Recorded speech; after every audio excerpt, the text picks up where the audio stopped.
Welcome to Two Women in Crypto, a weekly podcast birthed on a whim by two women who are excited about the cryptocurrency landscape and have a shared passion about empowering others to step into the digital, tokenized world of the future. We offer tips, tricks, and our own individual insights as to how to begin to navigate this shift. We are not financial advisors nor experts. We are just here to encourage you to look at the possibilities. So welcome to the future. You're right on time. Good morning, Kelly. Oh, Kelly, your mic's on mute.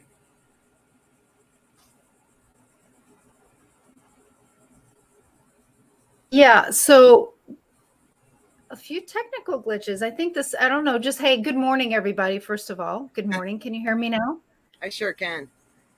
Okay, so the sunspots, they're aimed right at us. So I'm just going to blame technology on that this morning. So I apologize that was really crackly on my end. So I would assume that those that are out there might be getting some crackly stuff too. So, goodness gracious.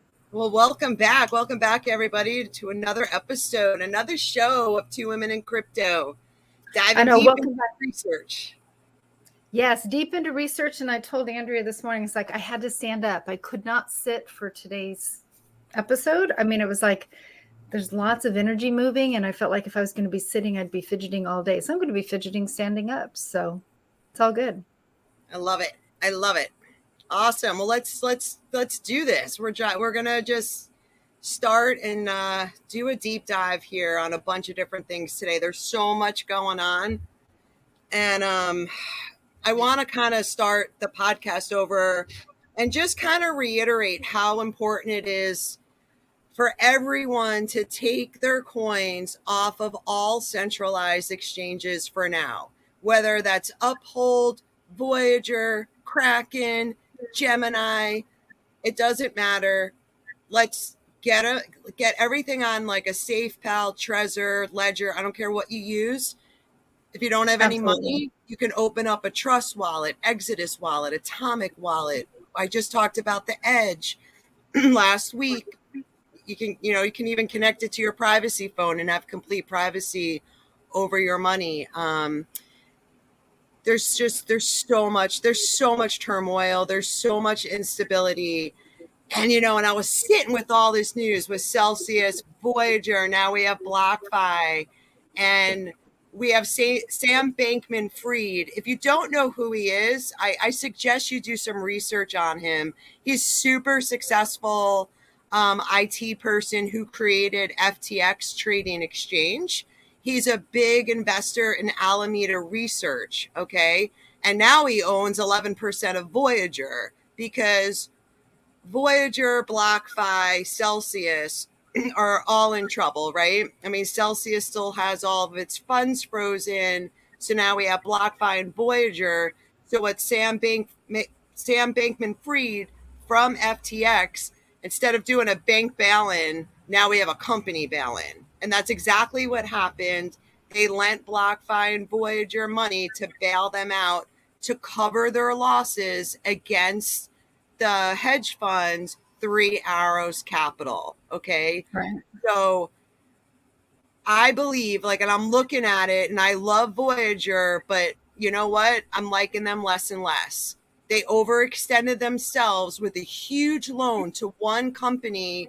How are you protecting our money that we're putting on the exchanges when you're allowing one company to borrow so much money? And yeah. Again, and when you're in this industry, we're going to go in a bear market. The market is going to crash.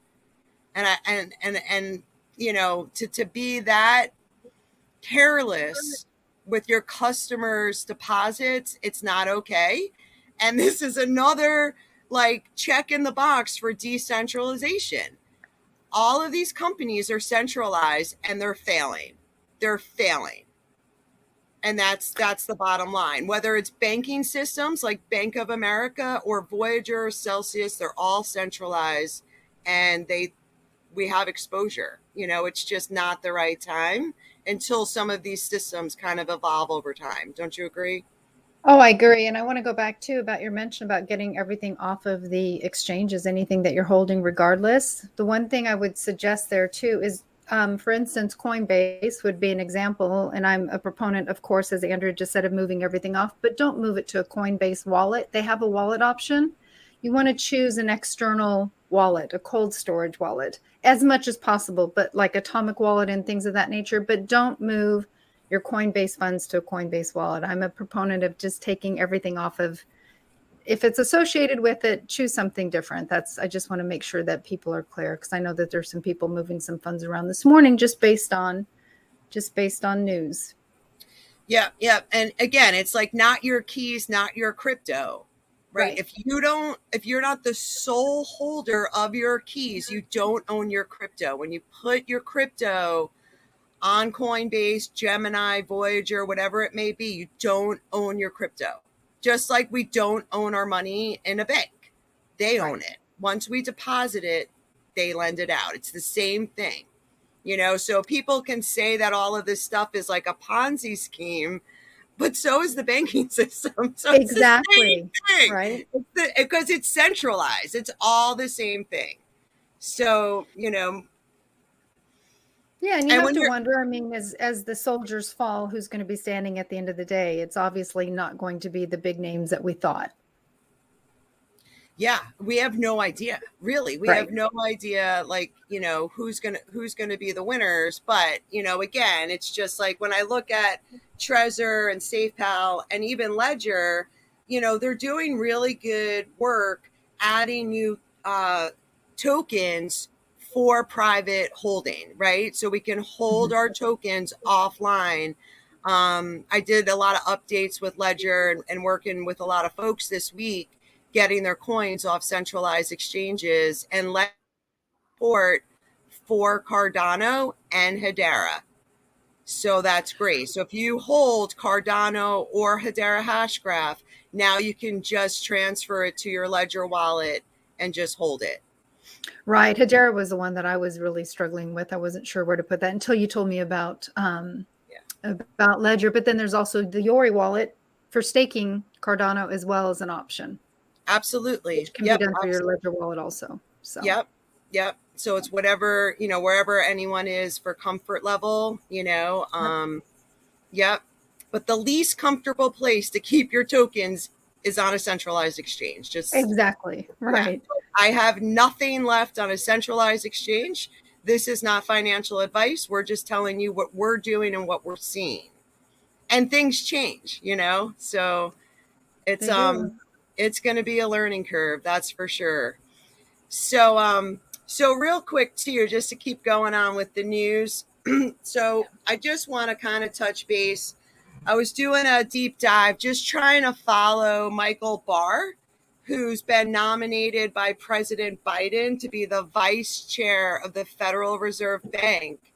He, he joined Ripple Labs. I think he worked for them between 2015 and 2017 or 2014, 2016, somewhere around there. But it looks like Michael Barr is receiving bipartisan support to get, elected for this position. Okay. Now, if you don't know who the vice chair of the Federal Reserve Bank, what that means, sign up for our class about the Federal Reserve Bank that we're teaching in a couple of weeks. That's so it, July 16th. Yep. Yeah, we're going to be doing a deep dive because when I started really educating myself back in 2020 about the Federal Reserve Bank and, what are they responsible for? Like, who controls the Federal Reserve Bank? It really brought up a lot of questions. So Kelly and I are working on like building a really nice curriculum around the Federal Reserve Bank. And it's probably going to turn into a series because just like how the blockchain interconnects for a decentralized world, these centralized entities come together and connect to create a centralized world. Really, really interesting. But it's going to be fun. So the fact that Michael Barr is probably going to be the next vice chair, again, we've talked about conflicts of interest. He was on the Ripple Labs board, not Ripple Labs, which created XRP. So we have a conflict of interest, but they're moving along anyway. We really want to keep an eye on XRP throughout, the lawsuit, see who's adopting specifically XRP moving forward, because things are changing fast, and they only give us like the information that they kind of want us to see, like, and we can pull other research and speculate, but we're really seeing more and more adoption and where they're going with some of this technology, which is really cool. Oh, absolutely. They're very intentional about what they're sharing along the way. So yeah, for sure. So with that said, I know, like, just a quick update, the SEC Ripple lawsuit, we should have the judge coming out, Judge Netburn, and she's going to say, hey, we want to see those Hinman emails, or the opposite. Hinman has client privilege. He met with his lawyer, so those can remain sealed. Now, with the expert testimony coming from Patrick Doody, he said that he was, I guess, like, there was some concern about maybe complaints, threats, harassment by John Deaton, the XRP lawyer. They threw that out, right? So that's just ridiculous, because we thought maybe someone in the XRP community had threatened, this witness, because he's the expert witness about XRP and Ripple. But the judge was like, it's not going to happen. And the SEC is trying everything just to delay. Like, let's just face it, anything that they can do to delay the case.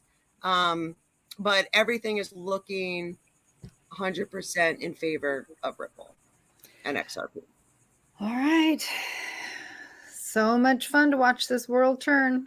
I know. And with that said, I know we mentioned, like, last week, like, Ripple and Binance were like two of the only companies like hiring, and just this week, Ripple made an announcement. We're opening up another office in Toronto, Canada, which is like kind of like part of like that hub for technology, is actually based in Toronto. So here we go. Ripple's opening up another office in Canada, and they're hiring 50 engineers to start, and they're looking to grow that. Yeah, that's a great sign. Yeah. I mean, yeah, great sign for sure. Yeah. And again, like, just like with some of these like companies like Voyager, Celsius, BlockFi, and, even with some of these like smaller startup like payment rail companies that have been doing well, but are going to be hit hard by the recession, then what happens is that bigger companies come in and buy the little companies. So we're just going to look at this for the rest of the year into 2023 and see how this plays out, Yeah. So unknown. It's totally unknown. We don't know, but we know some things, right? But I'm still dollar cost averaging in. So yeah, and that's it. Dollar cost averaging in. I know a lot of people are so scared, but at the end of the day, it's like, once we hit that bottom, and Kelly and I think we're both in agreement, we're not there. But once we hit the bottom, it's not like Bitcoin or the market in general just keeps going down or just goes sideways. It hits bottom and it starts to slowly correct up. Right. It has to create its baseline. I mean, anytime you have a correction like this, it's going to have to find a new rhythm. And that's just the structures of the markets in general. So it's not going to be an overnight, okay, we're back into a bull market. It's going to take some time, but we're going to be really sitting in a great position. So yeah, absolutely. I'm excited about it. That's it. We just keep dollar cost averaging, and I'm pretty psyched about it. About it. But did you get a chance, Kelly? Did you see that article I sent you? So it looks like Russia is completely going to be breaking away from SWIFT. I have not looked at that. Okay, so we're gonna include it in the link because it's just really interesting. And again, like, as a researcher, like, I look at, like, China's breaking away from the SWIFT system. Russia's breaking away from their SWIFT system. We have the BRICS nations looking to break away from the SWIFT system.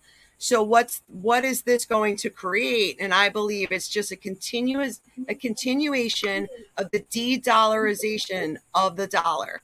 Everyone wants to trade with their own dollar. There's no reason why the United States should have that huge monopoly over international trade, right? Because what happens is that, you know, even if people go into these positions like with good hearts and they want to do good things, it's like greed and money changes people, right? Just like having like a heroin addiction, it changes you. And absolutely. Yeah. So so we weaponize it. We're manipulating it. We're doing all of these things as a country. So now we're seeing the breaking away of that monopoly, which is something we want to see. But we live in the United States and we get hurt, right? Just like we got hurt, we sanction another country, we get hurt as people in the United States, right? Just like Russia gets hurt. You know, like I was listening to someone saying a gallon of gas is hitting almost $15 in Russia, you know? Yep. Wow. So there's huge increases going on like all around the world. So, you know, we just want to take a look at these things, and we're going through a period of instability. We're going through a period of massive disruption, changing our financial system. Okay. So with that said, things will go down, right? Asset prices are going to go down. Inflation's really high. Like there's all these uncertainties. So we're just going to ride it out, dollar cost average, and we're going to be okay. And it's a great time to take some extra time out to do some research. Oh yeah, absolutely. And it's Rostech that you're speaking of. I see the article here, so this will be interesting to do a deep dive in. And I'll go ahead and share it briefly in the thread here, and then of course we'll include it in the podcast notes. Yeah, yeah. Because like I know someone in our group this week had sent out like a really awesome question about the centralization of central bank digital currencies. And you know, hey, like I'm reading and I'm seeing things that it's not going to be built on a blockchain in the United States specifically. So if anyone's like really interested in like doing a deep dive, it's called Project Hamilton. It's the project that's being collaborated with like Accenture and a bunch of other people. But like, so they've been working on building their central bank digital currency through MIT. Okay. So, yep. So it's called Project Hamilton, and you can look it up. And I was reading through it for a while yesterday, and it just seems like now if the Fed is going to do like direct payments for retail, like people like us, right? Like, let's just say there's like a universal basic income that we're going to be rolling out, which kind of looks this way because this is what they're doing. How can they do it when you take a company like, let's look at Ripple, who's one of the more advanced blockchains. They can only process 1,500 transactions per second right now. Okay. So if we look at that, that's not really going to work for the masses. So what the engineers of MIT and the Federal Reserve Bank and just other collaborative people is like, how can we take this current system and make it faster, right? Because if it's centralized, there's one node, and that is the Federal Bank, the Federal Reserve Bank. So there's one node, super fast, right? Super fast. Bitcoin is slower because super secure, super private, lots of nodes. It takes longer right now, right? Because all of these systems are getting more and more mature. But I definitely wanted to jump on that because I'm going to kind of try to connect what's going on with the central bank digital currency for the United States and connect it with JP Morgan, just to kind of show the difference between centralized systems and decentralized systems. You ready? It's going to be fun. All I think about is like, we are such nerds. Like, who talks about this stuff? Not that many people. Believe me, when I want to talk deep about it, it's you I call. It's like, okay, tell me where we're at. Yeah. So, you know, we have a great article about JP Morgan is partnering with BlackRock, right? So what they're looking to do is they want to bring trillions of dollars of tokenized assets to DeFi, which got Kelly and I in a tailspin over the week because we're like, tokenized, digitized, right? So like millionized. Right on. Hold your coins, right? Hold your coins. So, but Yep. this is, this is such a good adoption for, for blockchain and for cryptocurrency from a centralized point of view, right? So JP Morgan partnered with BlackRock, and now what they want to do is tokenize money markets. So we're talking money market funds are going to be tokenized. The bond market is going to be tokenized. The stock market is going to be tokenized. The real estate market is going to be tokenized. So, we really want to just sit with this because it hasn't happened yet, right? We're kind of like almost like near futurists. A couple of years ago, we were total futurists, but now it's like we're getting closer to the future. And now we have a $338 billion company, JP Morgan Chase, that's letting us know, hey, you know what? We're just going to partner with BlackRock and we're going to tokenize the money market system, and then we want to do bonds, right? Are they going to do it was coming? Right. And then it's like, well, and then the question that I had was, well, just throw real estate in there too, JP Morgan, because BlackRock owns it all. Yeah. You know what I mean? So, and this is kind of like the case too of like, if we only have JP Morgan and like the central bank systems and BlackRock and Blackstone and Vanguard, Amazon, Google, if we have a handful of companies that own everything, it's not going to work out well for us, y'all. Right? No, and I think this whole thing is going to fall apart. But I want to go into it because JP Morgan did a great job building out their blockchain ecosystem 100% centralized. Okay?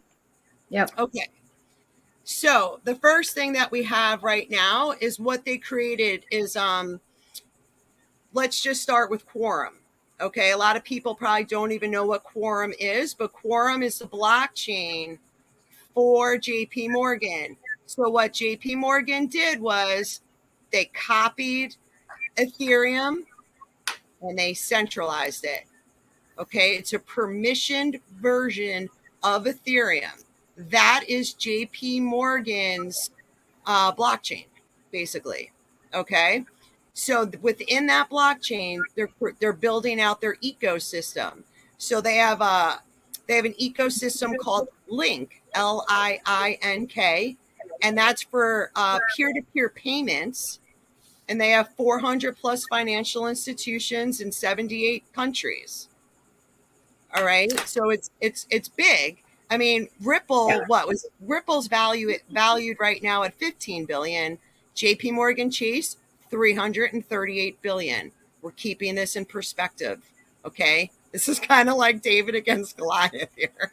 Oh, absolutely. Yeah. So the other thing that was really interesting is like they said they've been working with like this Singapore, like Singapore Monetary and a whole bunch of other institutions, like the Bank of International Settlements is in on this.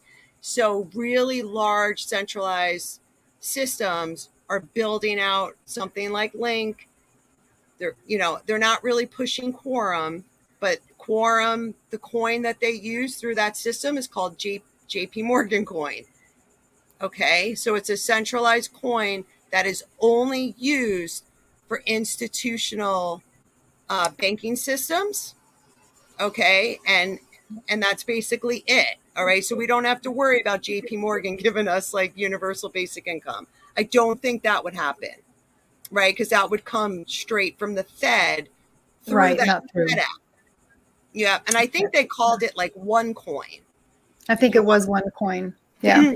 Yeah, kind of like Fed coin better, but name it what you want. It's temporary. Right.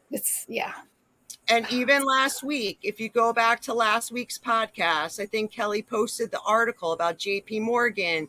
When they give a timeline of these systems being developed, like the first stage is going to be done by 2030, but after that, decentralization will take over. Because just like the internet, we created the Internet of Information. You can censor some of it, but you can't censor all of it. Right. And I'm looking at like these central bank digital currencies as like a stepping stone that will fail. Interesting. Yeah, it'll be interesting to see how that shows itself. Yeah. And with that said, so JP Morgan, like to look at the next part of their ecosystem is Onyx, ONYX. If people want to look it up, it's a cross-border payments platform that I would think would be in direct competition with Ripple. And they're going to be doing the clearing platform in the payment sector for Project Dunbar. So those of you who haven't heard of Project Dunbar, Kelly and I have talked about it podcast ago, like many, many weeks ago. You could go back. We did a pretty good job like breaking it down. But now we have Onyx for cross-border payments, and then Partior, Partior, also part of that clearing platform for payment sector, will be a part of Project Dunbar with the Bank of International Settlements, all very, very centralized. Now, the Bank of International Settlements is building their blockchain on R3 Corda, okay, which R3 Corda runs XDC, but it's not, they run multiple ISO 222 tokens. So a lot of the developers that work on R3 Corda say, hey, Algorand, Stellar, XRP, IOTA, all of them can be used on this platform and have been. So it's not one specific one. Okay. Am I making sense? Yeah, you are. It's just a lot, especially if somebody's just new to the whole thing. It's just a lot. And I have a hard time tracking, and I feel like I'm getting, better, but yeah. Yeah. And I appreciate trails to follow. Yeah, and give us feedback, because we can break this down again and again and again. And the more information that they release to us, like I'll bring it to everybody. But I know a lot of people say like they take notes when they listen to our podcast, and I think it's so good. So like take notes. Project Hamilton, Project Dunbar. I mentioned something to you this morning. Project Jasper. Now that's the project in Canada that's going on with their central bank digital currency as well. So we'll continuously do a deep dive on that and just bring the information, as it comes out. But here's the thing that I'm thinking too, is when I was listening to the engineers and the developers talk about Project Hamilton, and this was as recent as just like 2 months ago, we are years away from a central bank digital currency. So I don't want people to be super fearful. It takes a really long time to transition into a new system. And again, like sitting with like, how can we overcome the problem of central bank digital currencies? And I have the solution. Okay. Of course you do. I can't wait. I swear to goodness, people better be listening in. Go ahead. Don't use it. If no one uses the central bank digital currency, we won't use it. That's it. And again, we have to educate folks. I'm thinking we have a couple of years. I could be wrong. They could roll this out in 6 months. Because to me, when I listen to these people, the more I learn, Kelly, it's theater. It's all look at the monkey, look at this news, look at that news, while they're doing all of this crazy stuff, right? Oh, absolutely. So we're not 100% sure. Yeah, I mean, look at cryptocurrency in general. How long has it been in the markets? And the whole time they've been building this out. And so really, they're just leading us along. It is following the breadcrumbs. They're like, let's distract you over here, but this is what reality is really going to be like. Yeah. Yeah. And then, people like us, we look like the mad functional like analysts being like, okay, well, they said this and we got this piece of article and 10 years ago, and we put the pieces of the puzzle together. And it's so much fun. But again, it's like the more I'm thinking about it, we're going to have a mixture of blockchain and centralized systems doing this. And it's really interesting too, because I've always said it's got to be the emerging markets first. It has to be the smaller countries to test the blockchain. And whether that's for central bank digital currencies or something as simple as like the USDC coin, right? Because that's been tested probably even longer and used even longer. So stable coins are first for adoption. They're going to get adopted. And they want their autonomy. Right. And we have the reserve currency. We're not going to give that up without a fight. And it's concerning when we see the BRICS nations and Russia and all these different, because all these countries are going to be trading with each other without using the dollar. When that dollar comes back to America, is inflation going to go up or is it going to go down? You know what I mean? Right. Yeah. Absolutely. And Kim has a question. Sorry, I know there's a delay. I don't mean to be talking over you.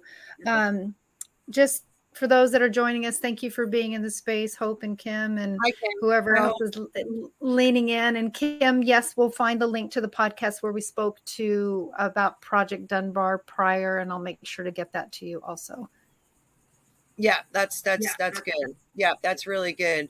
Yeah, because like the more and more I'm looking at things, the more I'm seeing like R3 Corda is getting adopted, and again, it's not to downplay like how much I think, Ripple and XRP is going to be adopted and XLM and Algorand, but they all kind of have like different use cases. And there's a lot of countries, there's a lot of payment rails. I feel it's going to take all of them to connect and to kind of move the value of money through the internet. And to me too, like that could even be like the very early stages of the quantum system.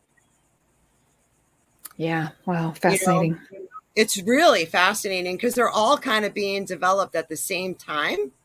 So, but when I listen to these engineers and they're like, we got it up to 1.7 million transactions per second.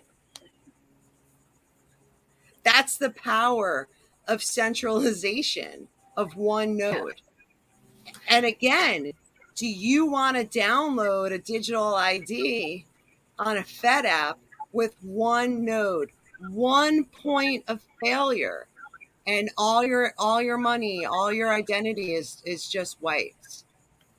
And again, with that said, because I did really read through the document, and there is a privacy component to that central bank digital currency that's looking pretty good, right? Because I try to look at this like I don't want anyone to have a central bank digital currency. I do not want us to be like China, but like I always try to look for the good. Like I'm always trying to be idealistic and to a not naive, but like I believe that the human spirit will rise in that moment of time to shift us into a decentralized world. Even though it looks this is bad, right? This is very, to have everybody on a central bank digital currency, to go to Bank of America, Wells Fargo, any bank and look at these ESG scores. I was, and even like I was listening to the regulation for digital assets when, and some of the folks they're concerned because they see the ESG score being a social credit score. And the infrastructure is built. It's there. Yep. It is there. Website, Merrill Lynch. I don't care where you're banking. It's there. So we don't want this to be our future or our children's future or our grandchildren's future. So we have to shift it into decentralization. Undoubtedly. And I really encourage people to look at the fine print because you will find that language in those systems, in the back end, in the fine print, you will find it. It's right there. So they've been telling us this for quite a while. So totally. And again, like, and I think it was last week or the week before, I know I'm kind of jumping around, but it's all connected. Like JP Morgan posted an article, like came out and publicly said they're replacing their real estate investments with an alternative class called cryptocurrency. Huh. So they're replacing their real estate holdings with crypto. And we're looking at real estate being tokenized, with BlackRock owning a good portion of real estate. It would make sense that JP Morgan and BlackRock are going to be a huge proponent for the tokenization of real estate, because we can all own a little piece of the pie, right? Because they're democratizing real estate. So if they have a $5 million condo on the beach, we can all own a piece of it. But my question is, who's going to own the majority of it? Right. And who's going to actually, yeah, exactly. That's the bottom line at the end of the day. Right.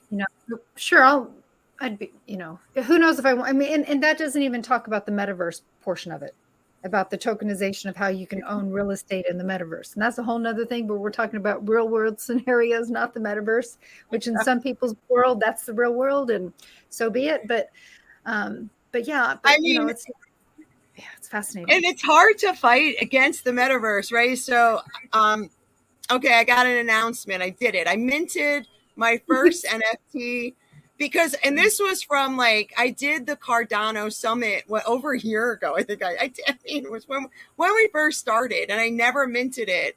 And then I forgot all about it. And I was like, who keeps emailing me this Terra Virtua? So I clicked on it, and it's like, mint your NFT. We're expecting them to go up like 69x.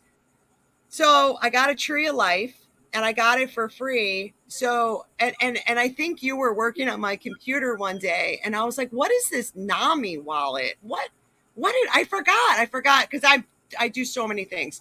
And I was like, ooh, that's for my NFT that I never minted. So it cost me about $5. No, not even. It cost me 5 Cardano. So like $2.50. And I minted my NFT.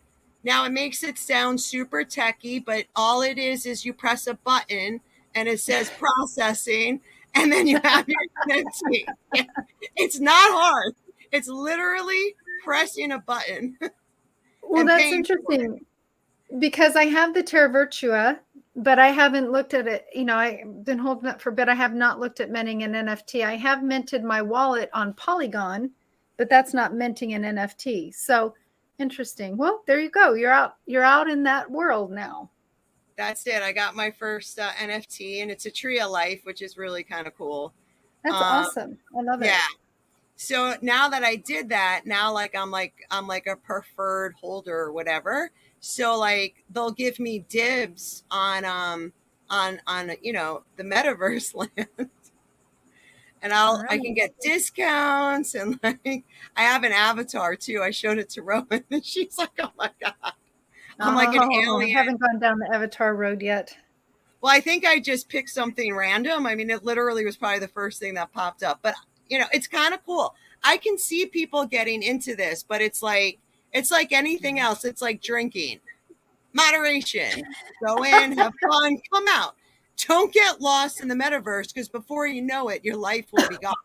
But I don't see us getting around the digital ID. I don't see us getting around the metaverse. If you have a job, you're going to be in the metaverse. Like Kelly and I right now, we're kind of in the metaverse, I can't touch you, right? I can't, you're not in the computer screen. Right. No, I think that obviously we've been setting the stage. And even if you look at the job market today, if anybody's been exploring it, just out of curiosity, it's a fascinating landscape. I mean, it's fascinating from so many different ways. We're not going to get into all the political aspects of it or things of that nature. We're just going to stick on the digital side of it. But it is really, really interesting what it looks like, what the process is. And I wonder how people actually go through it all. I mean, you have to make some big decisions when you're looking at the markets, the employment markets. Yeah, as I a mean, Rowan and I talk about it because she's a digital health coach. yeah. So, and I even said like, and I know we kind of joked about it in the past, but if you guys want, we can do like a really short 30-second clip and I can ask Rowan to come on and be like, Rowan's World, digital health. Because let me tell you, all of our healthcare is going on an app. It's coming soon to Walgreens, CVS, and I could see big corporations shifting into like, instead of like legacy healthcare system, which is making people more sick, they're actually making healthcare better. And it's going to be awesome and a little creepy, but it is better. I think it's better. It's just a matter of having a decentralized ID. It's like not your keys, not your crypto. It's my ID. It's my sovereignty. It's my soul. I believe I have a soul. I'm energy, and it's not the government's energy, right? So, and I don't think that we're ready for that. And so we're going to have to try to get over this hump where everything can stay decentralized. So stay tuned, because as the centralization is coming out, because they only are working off of one node, we have companies like Pulse Chain, Cardano, I'm a little concerned about Ethereum. Like they say, like, I mean, it's let's talk about Ethereum though for a minute, because I've been kind of concerned about Ethereum. But when you talk about projects such as Quorum being built on the Ethereum blockchain, then you think to yourself, okay, so Ethereum does have a lifeline. When you think of that, does it? But in reality, what does have a lifeline in today's market? Right. And I think technology changes so quickly. This isn't from going from like the printing press to computers. This is computers to data, very, very quick, right? Because the growth in technology is exponential and we don't really understand that. So it's such a good point. It's such a good point. And the other concern is that like, okay, so Ethereum started off as a centralized blockchain because they all did.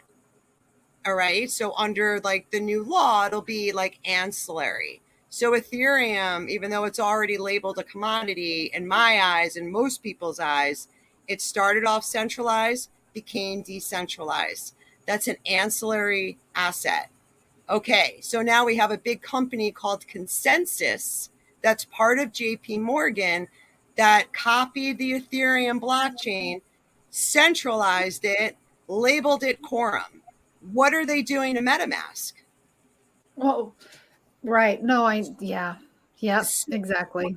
And this was part of my concern that we discussed last week about privacy coins and some of these hardcore decentralization platforms. Like, I hope that they win. I think they will, but it is, everything we're doing is a risk, right? It's risk reward. It's risk reward.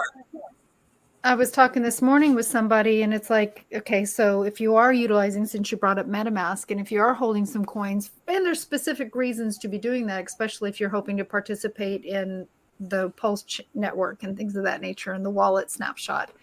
But at the same time, I'm really questioning all of it today. I was yesterday and the day before as well. It's no different. I'm thinking to myself, I don't know.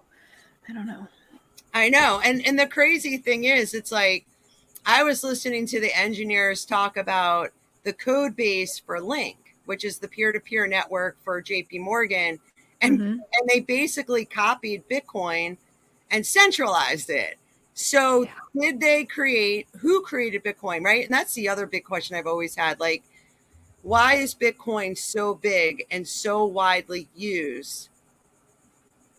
Who created Bitcoin, right? Because like you would think that once it hit about a $1 trillion market cap, all the governments would have shut it down. But it was a learning tool, right? It's a learning tool. And again, Bitcoin is anonymous, but it's not private. And if once we got a short ETF approved, which is so stupid. So now you can bet against Bitcoin through ProShares, but you can't buy a spot ETF. But let me ask you a question. If I buy a spot ETF, I buy the Bitcoin ETF, and I buy it on, I don't know, Charles Schwab, for example, or E-Trade, any centralized trading platform. Is that anonymous? No. Oh, hell no. It's not anonymous. So it's like, it goes back to where it's how these cryptocurrencies are used. You know what I mean? And that's the biggest question. And again, it looks like JP Morgan built this great, robust, centralized platform, you know, which makes sense, because if you do research on the JP Morgan family, yeah, their fingers are in a lot of things. Right. They know a lot of things that we just don't know. So, And with that said, I pulled some predictions that JP Morgan had over the next couple of years. All right, let's have it. All right. So according to JP Morgan, they predict the next sectors of adoption. Number 1, decentralized finance. Number 2, NFTs. And number 3, digital identity. So I know. But at the same time, just remember, we can still use cash. Yeah. Right? I mean, that's it. We always talk about having more than one option. You know, we have to keep more than one option going. Yep. You know, and again, it's just like, you know, when I look at all these different blockchains, and I look at like, you know, all the different ledgers, right? Because it's just like, we've always used a ledger. Like, we go to an accountant, they keep everything on a ledger. We buy a house, it's on a ledger. Like, everything is kept on records. Right? We keep records of everything. And at first it was all kept on paper, and now a lot of it is paper and computer, but everything is going to be going onto that blockchain. Right? Yeah, absolutely. It's been an evolution, right? I mean, you can go through the cloud, and now it's going to be blockchain purely. Yeah. Oh, and you know, the other question I had too. So when I was listening to the central bank digital currency people, and they're just like, they just kept building more and more and more and more servers to get to this over like $1 million, you know, transactions per second. How is that climate friendly? Right. I mean, this whole I shouldn't laugh. Right. It's freaking ridiculous. Yeah. It's, you know, and I kind of, like I said, like, I think a lot of this is theater. You know, they might not know how we're going to react fully, but I don't know. It's just like, I don't think that that's good for the environment. No, I think theater is exactly it. Yeah. So, you know, I think I put an article. You want to pull up that Reuters article? We could talk about that a little bit. And I just kind of wanted to point out. Do you see it, Kelly? Yep, it's having a hard time pulling up. Let me try it again. 2 seconds. Okay. So, like, in the beginning, when the government told us to stay home and don't worry about the economy and our finances, they also said that they weren't worried about inflation.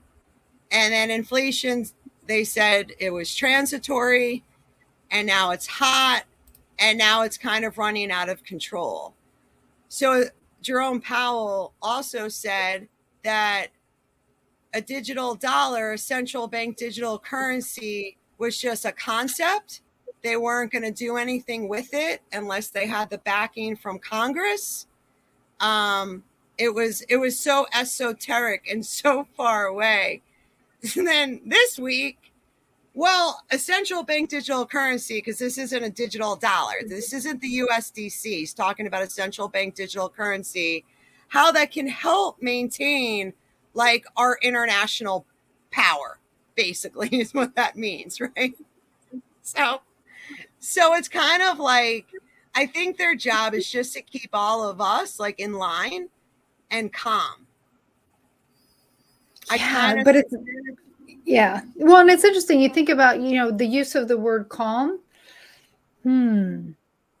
Yeah, or right. obedient. How about obedient? Yeah, obedient. Yeah, it's more about keeping everybody in line and not thinking that they need to question anything. This is just what we're supposed to do. This is what's going to happen, and here it is. Yeah, but I agree. Yeah. Yeah. So it's kind of like, I like to see that. I like to look at the words that they say, like, because it's like the job market is so strong.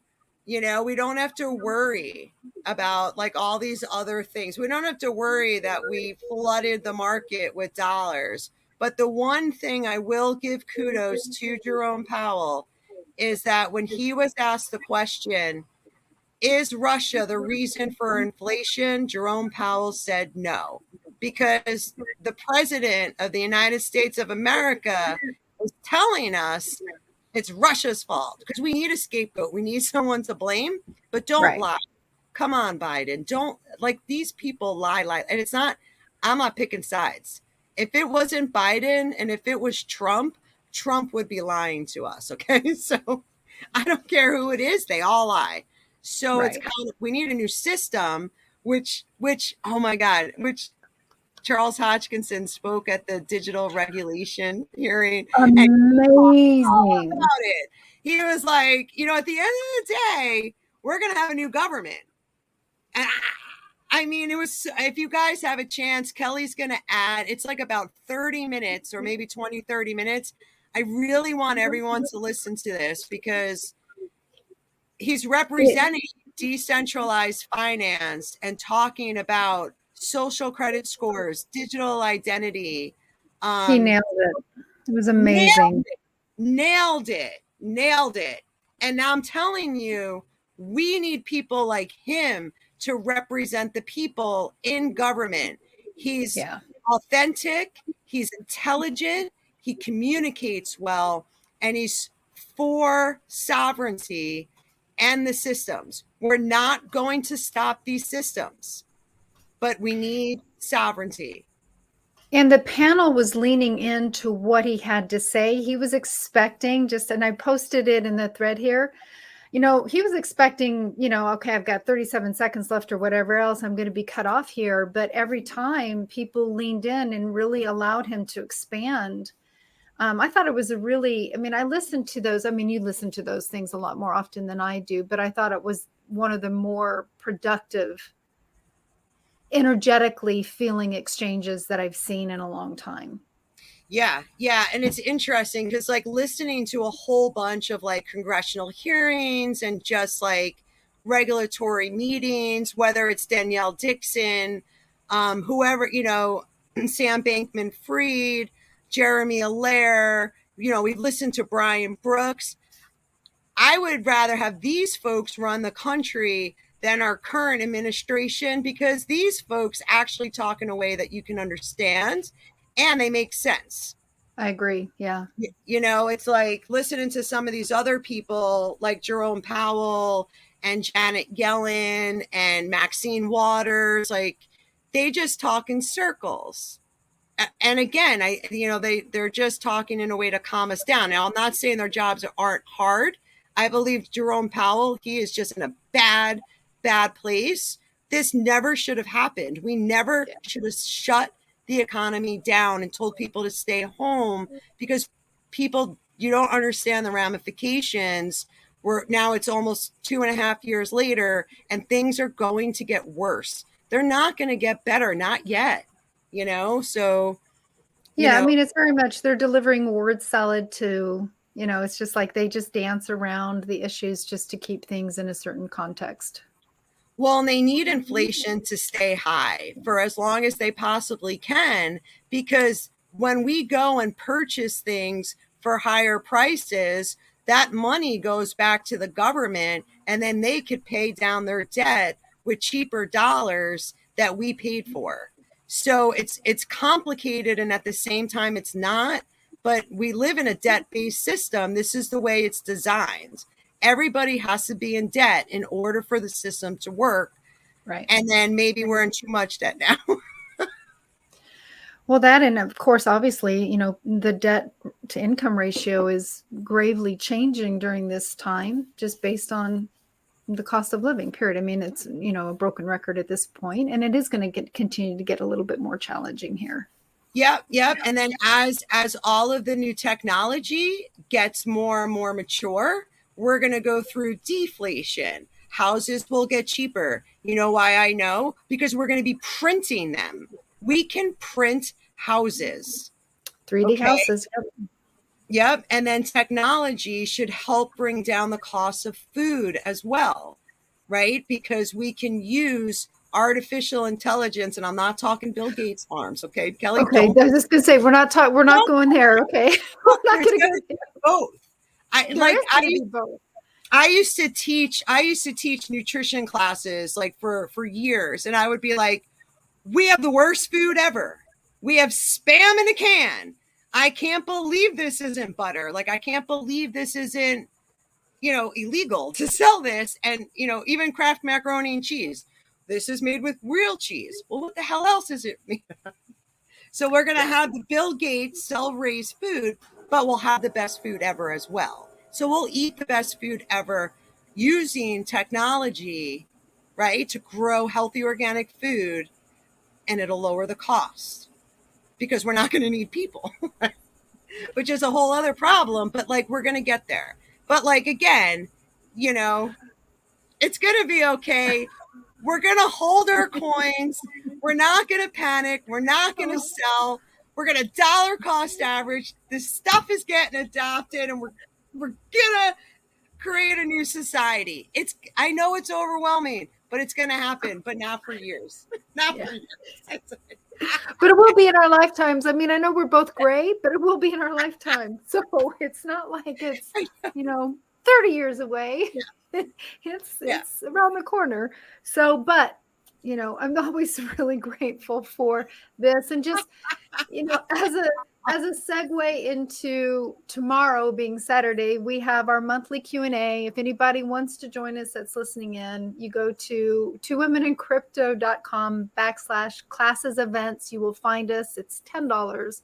It's just a great way to lean in. If you're sitting on the cusp of just wondering what the heck were we just talking about today, or 3 podcasts ago, or just a news article you ran across in the moment, join us. It's fun. It's a great way for you to meet some new community and things of that nature. Yeah, it's a super sweet community. And I think today we probably have so many questions. Tomorrow is going to be a fun class. Write all your questions down, bring them, because we can only cover so much. Kelly and I are talking about doing more shorts during the week, but there's only so many hours in the day. So we're still trying to work on things and get all these kinks worked out. But very much in flow. Yeah, because we're at the beginning phases of moving into a new monetary system. It's gonna be bumpy, it's gonna be bumpy. So we just It is. Trust your gut. Yep, trust your gut. So until tomorrow, but of course until next Friday, hodl on.